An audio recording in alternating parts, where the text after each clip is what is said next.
Hello everyone, I am Prabhanjan Kumar Nandiala. I am here to talk about business ethics considering cloud computing. In my words, I would like to give a bit of information on what is gatekeepers and what is law enforcement. Gatekeepers are nothing but attendants at a gate who are employed to control who goes through it. To be simple, it helps in securing the data from the strangers. Law enforcement are the different protocols stated by the government for integrity and safety of everything. Going in detail, firewalls serve as a gatekeeper gatekeeper system that protects a company's intranet and other computer networks from intrusion. A firewall is a system designed to prevent unauthorized access to or from a private network.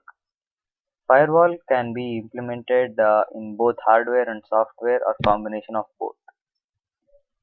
For suppose, take an example of a bank. Assume that the customer details are hacked.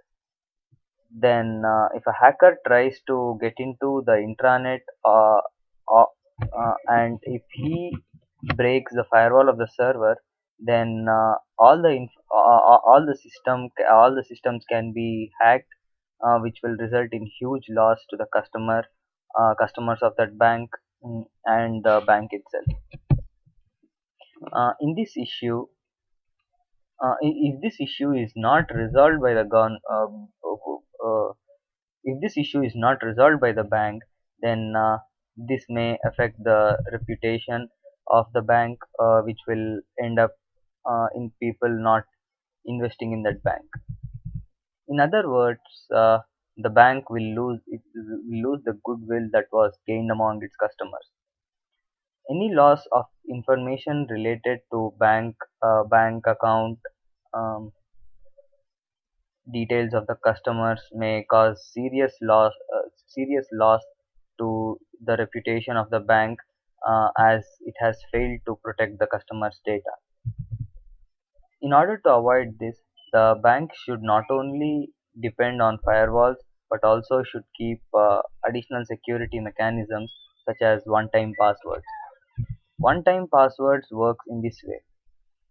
Every customer, before logging in to their computer, should should type his one-time password. One-time password is valid only once, and it is used for authenticating the customer. Main advantage of this one-time password is that it is generated only once, and the probability of the same password to generate again is almost zero.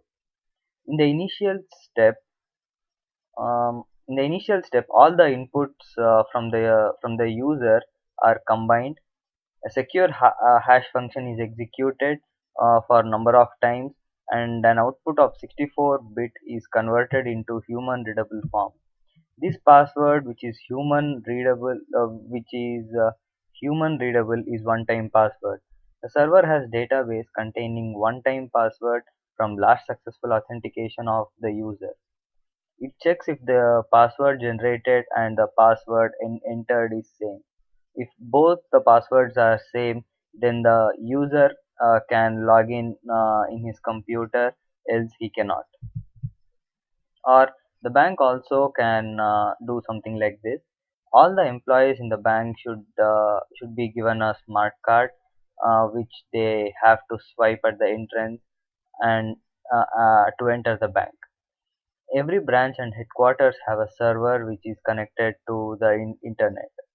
There will be information service department. The employees in this department works with the server. Other employees are not allowed to access the server without authorization. The employees of the information service department have the biometric fingerprint system to enter the server room. This is uh, this is done so that the authorized person can enter the room. Only the employees of this department have the access to the server. If uh, if there is any update that is to be done on the server, then two employees of information service department should accept the request. This ensures that even if one person makes any mistake, the other person will rectify. There should be a good team of people who are professional security analysts who act as gatekeepers, uh, should lead should lead the effort and take care of the whole security issues of the bank. Taking care of these will help the bank to be away from the lawsuits. Hence, in this way, the gatekeeper protects the company from law enforcement. Both government and business companies are equally responsible to take care to take this forward. Thank you.